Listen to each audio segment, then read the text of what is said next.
Turnamen untuk mencari penantang dalam perebutan gelar juara dunia catur yang saat ini dipegang oleh Gukesh Dumaraju akan dimulai besok. Saya akan sajikan game terbaik dari turnamen kandidat tahun 2016 di mana Sergei Karyakin melawan Caruana. Buat teman-teman para pecinta catur yang baru suka catur, sebelum eranya Ian Nepomniachtchi, Rusia itu punya pecatur nomor 1, yaitu namanya Sergei Karyakin. Sayang dia sekarang lebih aktif untuk ikut politik di Rusia.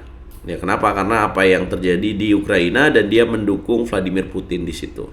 Tapi sebenarnya ini orang jago banget dan pernah melawan Magnus Carlsen dalam perebutan gelar juara dunia tahun 2016. Nah, kandidat tahun 2016 ini diisikan pemain-pemain top dunia. Sebut aja ada Anand sebagai runner up tahun 2014 ketika dia dikalahkan oleh Magnus Carlsen. Dia punya hak untuk ikut lagi coba di turnamen kandidat 2016, siapa tahu bisa menantang Magnus Carlsen lagi. Ternyata kalah dan Karyakin keluar sebagai juaranya. Nah, pesertanya siapa aja sih? Selain Anand, ada Karyakin, ada Svitler, ada Caruana, ada Hikaru, ada Topalov, ada Adisgiri, dan ada Levon Aronian. Jadi kalian jangan cuma tahu Hikaru Nakamura doang, tapi ada pecatur top dunia dari Rusia juga namanya Sergei Karyakin. Nah, ini adalah game terbaiknya ketika Karyakin melawan Caruana. Kalian mesti lihat ini karena akurasinya gila banget, 95%, dan ada satu langkah brilian yang bikin game ini sangat menarik dan sampai dibahas oleh RL Chess. Jangan lupa like dulu, share, subscribe, dan nyalakan lonceng notifikasi. Jangan lupa jadi langganan di YouTube RL Chess untuk dapetin konten eksklusif biar kalian makin pinter jago main catur. RL Chess juga punya kelas online ya, kalian bisa daftar juga teman-teman. Caranya gimana? Hubungi di Instagram. Karyakin memulai dengan langkah E4, dijawab oleh Caruana dengan C5. Ini modenya catur klasik ya. Kemudian kuda F3 dijawab dengan langkah kuda C6. Putih D4, sisilan defense, kemudian dimakan lagi dengan kuda, dan kemudian kuda ke petak F6, putih kuda C3, dan hitam D6. Putih kemudian bishop G5, hitam E6. Kalian tahu ini variasi apa dalam teori Sisilia? Ini adalah Ritter-Rauser variation. Putih queen ke petak D2, hitam A6, kemudian putih melanjutkan dengan menjalankan rokade. Kalau ada tanda buku, berarti ini sesuai dengan teori yang diajarkan oleh buku, teman-teman. Gajah ke petak D7, kemudian putih F4, hitam H6, putih bishop H4, hitam B5.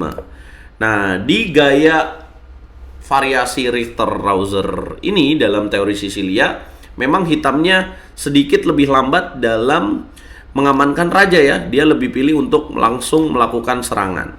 Nah, bagaimana putih merespon itu? Putih melakukan pertukaran gajah dan kuda di petak F6, kemudian dimakan lagi dengan pion. Kenapa nggak dimakan pakai queen ya? Karena kalau makan pakai queen, putih punya jalan E5.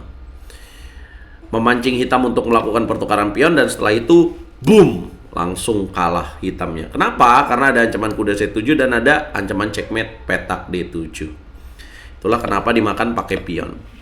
Kemudian putih F5 untuk menyerang petak E6. Kalau dia E5, petak D5 akan sangat kuat dikuasai oleh putih. Hitam menjawab dengan langkah queen B6.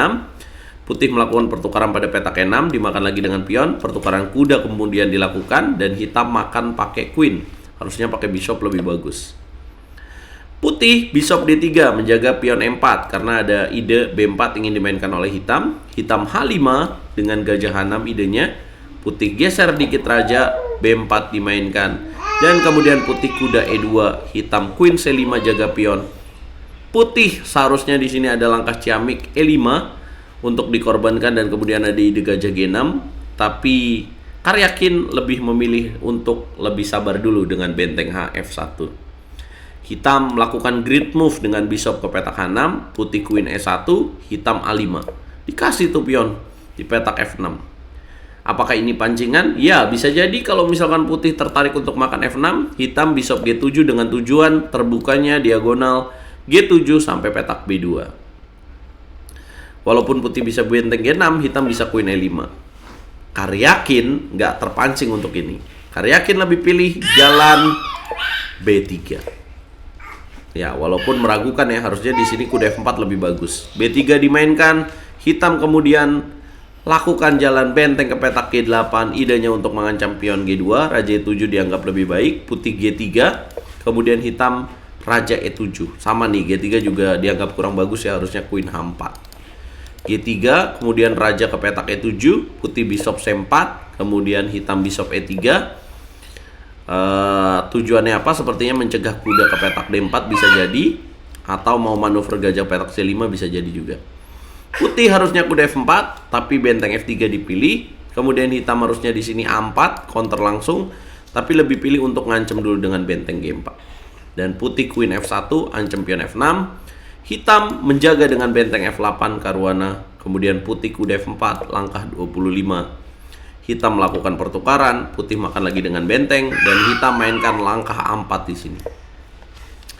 Seharusnya gajah C6 akan membuat hitam lebih slightly better ya, atau unggul tipis. Tapi Caruana mungkin ingin mendorong pionnya langsung. Putih nggak disangka berani untuk melakukan pertukaran pion petak A4. Ya, seharusnya langkah lain E5 dianggap lebih bagus. E5 kenapa tuh?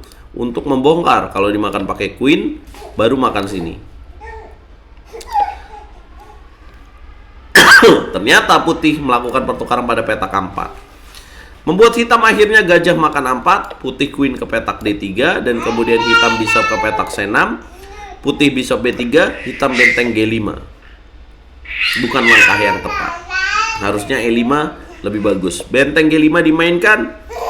Akhirnya Karyakin menemukan juga langkah E5. Ya, benteng makan pion E5. Kemudian putih benteng C4, hitam benteng D5, malah mengancam balik dan great move. Putih queen E2, hitam queen ke petak B6. Ingat ya, hitam unggul 1 pion. Putih menarik benteng ke petak H4, kemudian hitam benteng E5, tidak mau melakukan pertukaran benteng. Putih queen D3, hitam bishop G2. Putih melakukan ala Khingan dengan benteng D4, hitam D5. Putih queen D2 ancam bishop, great move, dan hitam di sini harusnya gajah E4 dengan membiarkan putih ambil pion petak B4, tapi dia nggak mau, dia lebih pilih benteng E4. Sebenarnya idenya bagus ya untuk mencegah benteng makan B4. Tapi Caruana di sini sleep calculation, dia tidak menduga bahwa putih bisa melakukan langkah brilliant move. Apa langkahnya? 1, 2, 3, 4. Yap, tepat sekali. Sacrifice the rook. Boom, brilliant move. Karena raja masih di petak tengah ini bahayanya ya. Dia makan lagi dengan pion. Kemudian makan pakai queen dengan ide queen ke petak D7 skakmat. Hitam menjaga dengan queen C7. Putih queen F5 dengan ide queen ke petak H7. Hitam harus menjaga dengan benteng F7. Putih makan pakai bishop. Kemudian hitam queen ke petak E5, coba menetralisir keadaan. Dan putih mainkan langkah benteng D7 skak, raja ke petak F8, dan temukan langkah yang bikin hitam menyerah. Kalau kita mungkin menteri ke petak H7, wow, Anda kena skakmat duluan. Tapi di sini putih benteng D7. Benteng ke petak D8. Boom, dan hitam menyerah. Tinggal pilih, kalau misalkan dia raja ke petak G7 langsung skakmat. Kalau raja ke petak E7 juga sama, skakmat. Jadi harus pilih queen E8. Akurasi di game ini oleh Karyakin, dia mendapatkan skor 95.4%, hitam 85%. Bayangin, lumayan keren, lumayan hebat, tapi gara-gara satu kesalahan dengan benteng E4 itu bisa kalah karena langkah brilian benteng D5. Apa komentar kalian?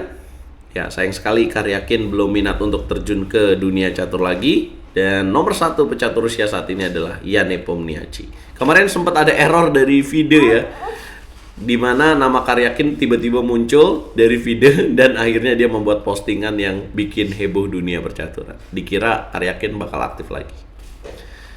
Kasih komentar terbaik, jangan lupa kasih hype untuk video ini biar RL Chess makin semangat kontennya, biar view-nya juga naik dan makin banyak orang menyukai olahraga catur. RL Chess masih berkomitmen untuk memberikan impact untuk dunia catur Indonesia dengan menjadi sponsor untuk Liga Catur Junior. Kita ketemu di video berikutnya guys. Apakah tahun ini Caruana jadi juara dan kembali menantang Magnus?